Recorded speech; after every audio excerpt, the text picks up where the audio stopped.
TV షోల ద్వారా గుర్తింపు తెచ్చుకున్న యాంకర్లు ఇప్పుడు సోషల్ మీడియా ద్వారానే నెలకు లక్షలు కాదు కోట్లకు దగ్గరగా సంపాదిస్తున్నారు.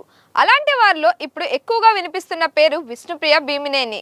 ఇన్‌స్టాగ్రామ్‌లో ఆమె చేస్తున్న పని, ఆమె సంపాదన గురించి వస్తున్న వార్తలు ఇప్పుడు సోషల్ మీడియాలో హాట్ టాపిక్‌గా మారాయి. అసలు విష్ణుప్రియ ఎంత సంపాదిస్తోంది? ఇన్‌స్టాగ్రామ్ సబ్స్క్రిప్షన్ ఫీచర్ ఎలా పనిచేస్తుంది? ఫ్యాన్స్ ఎందుకు డబ్బులు చెల్లించి ఆమె కంటెంట్ చూస్తున్నారు? ఈ వీడియోలో పూర్తిగా తెలుసుకుందాం. టీవీ యాంకర్గా తన కెరియర్ను ప్రారంభించిన విష్ణుప్రియ భీమినేని ఇప్పుడు డిజిటల్ ప్రపంచంలో కూడా తనకంటూ ప్రత్యేక గుర్తింపు సంపాదించుకుంది. ముఖ్యంగా ఇన్‌స్టాగ్రామ్‌లో ఆమె యాక్టివ్గా ఉండటం, గ్లామరస్ ఫోటోషూట్లు, రీల్స్, ఎక్స్క్లూజివ్ వీడియోలు షేర్ చేయడం వల్ల భారీ ఫ్యాన్ ఫాలోయింగ్ ఏర్పడింది. ఇటీవలే ఆమె ఇన్‌స్టాగ్రామ్ సబ్స్క్రిప్షన్ ఫీచర్ను ఉపయోగిస్తూ ప్రత్యేక కంటెంట్ అందిస్తున్నట్లు వార్తలు రావడంతో సోషల్ మీడియాలో చర్చ మొదలైంది. సాధారణంగా ఫాలోవర్స్కు కనిపించిన ఫోటోలు, బిహైండ్ ద సీన్స్ వీడియోలు, వ్యక్తిగత అప్డేట్స్ వంటి కంటెంట్ను సబ్స్క్రైబర్స్ మాత్రమే అందిస్తారు. దీనికోసం ఫ్యాన్స్ ప్రతి నెల ఫీజు చెల్లిస్తుండటంతో ఆమెకు నెలకు భారీ ఆదాయం వస్తుందని టాక్ వినిపిస్తోంది. ఇన్‌స్టాగ్రామ్ సబ్స్క్రిప్షన్ మోడల్ ప్రస్తుతం చాలా మంది సెలబ్రిటీలకు పెద్ద ఆదాయం వనరుగా మారింది. ఒకసారి మంచి ఫ్యాన్ బేస్ ఏర్పడితే ప్రతి నెల రెగ్యులర్గా డబ్బులు వచ్చే అవకాశం ఉంటుంది. విష్ణుప్రియ విషయంలో కూడా అదే జరుగుతుందని సోషల్ మీడియాలో ప్రచారం జరుగుతోంది. కొందరు ఆమె నెలకు లక్షల్లో కాదు కోట్లకు దగ్గరగా సంపాదిస్తుందని అంటుంటే, మరికొందరు brand promotions, paid partnerships, events ద్వారా వచ్చే ఆదాయం కూడా దీనికి తోడవుతుందని చెబుతున్నారు. అయితే ఈ సంపాదనపై అధికారికంగా విష్ణుప్రియ స్పందించకపోయినా సోషల్ మీడియా స్టార్గా ఆమె క్రేజ్ మాత్రం రోజురోజుకి పెరుగుతుండటం నిజం. ఇంకా చెప్పాలంటే ఈ సబ్స్క్రిప్షన్ ఫీచర్ వల్ల క్రియేటర్లు లేదా సెలబ్రిటీలు తమ ప్రేక్షకులతో మరింత దగ్గరగా కనెక్ట్ అవ్వగలుగుతున్నారు. ఇన్‌స్టాగ్రామ్‌లో వారు ప్రత్యేకమైన కమ్యూనిటీని నిర్మించుకొని తమ నమ్మకమైన అభిమానులకు మాత్రమే ప్రత్యేక కంటెంట్ ఇవ్వగలరు. దీనివల్ల క్రియేటర్లకు నెలవారీ స్థిరమైన ఆదాయం కూడా వస్తుంది. అదే సమయంలో అభిమానులు తమకు ఇష్టమైన వ్యక్తిని మరింత దగ్గరగా ఫాలో అవుతున్న భావన పొందుతారు. సబ్స్క్రిప్షన్ను యూజర్లు ఎప్పుడైనా ప్రారంభించవచ్చు లేదా ఆపేయవచ్చు. అంటే ఒక నెల సబ్స్క్రైబ్ అయ్యి తర్వాత క్యాన్సిల్ చేసుకోవచ్చు. అలాగే ప్రతి క్రియేటర్ తన సబ్స్క్రిప్షన్ ధరను తానే నిర్ణయిస్తాడు. కొన్ని అకౌంట్లు బ్యాడ్జీలు కూడా ఉంటాయి. అంటే కామెంట్ లేదా డిఎం చేసినప్పుడు వారు సబ్స్క్రైబర్ అని ప్రత్యేకంగా గుర్తించబడతారు. దీంతో ఫ్యాన్స్ కి మరింత ప్రాధాన్యం దక్కుతోంది. ఈ పరిణామం తర్వాత విష్ణుప్రియ తన కంటెంట్ స్ట్రాటజీపై మరింత స్పష్టతతో ముందుకు వెళ్ళినట్లు కనిపిస్తోంది. ఆమె తన ఆడియన్స్తో నేరుగా కమ్యూనికేట్ చేస్తూ, కంటెంట్ క్రియేటర్గా నా క్రియేటివ్ ఫ్రీడమ్ను నేను ఎలా ఉపయోగించుకుంటానో అది నా నిర్ణయం అనే భావన.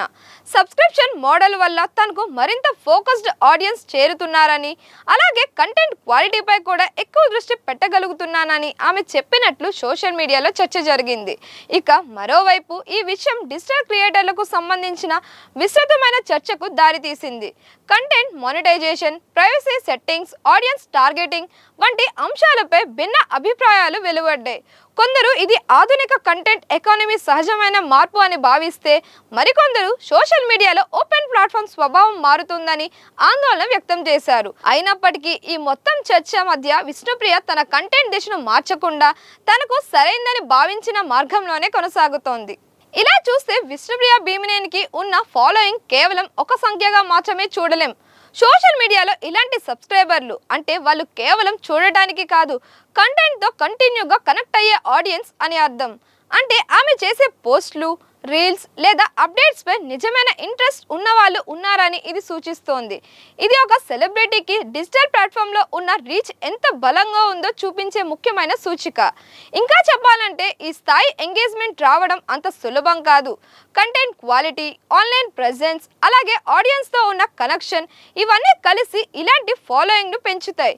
ముఖ్యంగా ప్రస్తుతం సోషల్ మీడియా ప్రభావం ఎక్కువగా ఉన్న సమయంలో ఇలాంటి సబ్స్క్రైబర్ బేస్ భవిష్యత్తులో మరింత అవకాశాలు, బ్రాండ్ కొలాబరేషన్స్ మరియు పాపులారిటీకి దారితీసే అవకాశం ఉంటుంది. ఇలాంటి చర్చలు సోషల్ మీడియాలో కొత్తేమీ కావు. ప్రతిసారి ఒక సెలబ్రిటీ లేదా కంటెంట్ క్రియేటర్ ట్రెండింగ్లోకి వచ్చినప్పుడు వారి కంటెంట్ స్టైల్, వ్యక్తిగత నిర్ణయాలు మరియు పబ్లిక్ ఇమేజ్పై ఉన్న భిన్న అభిప్రాయాలు వెలువడుతుంటాయి. ఒకవైపు అభిమానులు ఆమెకు వచ్చిన గుర్తింపును, డిజిటల్ ప్లాట్ఫామ్లో ఉన్న అవకాశాలను హైలైట్ చేస్తే, మరోవైపు కొందరు ప్రేక్షకులు నైతికత, బాధ్యత వంటి కోణాల్లో ప్రశ్నలు వేస్తారు. ఈ విభేదమే సోషల్ మీడియాలో చర్చను మరింత వేడెక్కిస్తోంది. ఇదే సమయంలో డిజిటల్ ఎకానమీ కూడా ఇలాంటి ట్రెండ్స్ను మరింత బలపరుస్తోంది. కంటెంట్ వైరల్ అవ్వడం, ఎంగేజ్మెంట్ పెరగడం, ప్రేక్షకుల దృష్టిని ఆకర్షించడం, ఇవన్నీ కలిపి ఒక వ్యక్తిని తరచుగా వార్తల్లో ఉంచుతాయి. అందుకే కొన్ని సందర్భాల్లో విమర్శలు వచ్చినా పేరు మాత్రం మరింతగా వినిపిస్తోంది. చివరికి ప్రేక్షకుల అభిప్రాయాలే ఎవరి కంటెంట్ ఎంతకాలం ట్రెండ్లో ఉండాలో నిర్ణయించే ప్రధాన పాత్ర పోషిస్తున్నాయి. మొత్తానికి సోషల్ మీడియా కాలంలో సెలబ్రిటీలు సంపాదించే విధానం పూర్తిగా మారిపోయింది. విష్ణుప్రియ భీమ్నేని విషయంలో వినిపిస్తున్న ఈ వార్తలు కూడా అదే విషయాన్ని మరోసారి నిరూపిస్తున్నాయి. అయితే నెలకు 40 లక్షల ఆదాయం వస్తుందనే వార్తపై అధికారిక ధృవీకరణ మాత్రం లేదు. కానీ సోషల్ మీడియాలో మాత్రం ఈ టాపిక్ భారీగా వైరల్ అవుతోంది. మరి ఈ విషయం గురించి మీ అభిప్రాయం ఏంటి? సెలబ్రిటీలు ఇలాంటి సబ్స్క్రిప్షన్ కంటెంట్ చేయడం సరైందేనా? మీరు కామెంట్స్లో తెలియజేయండి. మరిన్ని ఇలాంటి వీడియోస్ కోసం మన దిశ ఛానల్ని లైక్ చేయండి, షేర్ చేయండి, సబ్స్క్రైబ్ చేయండి.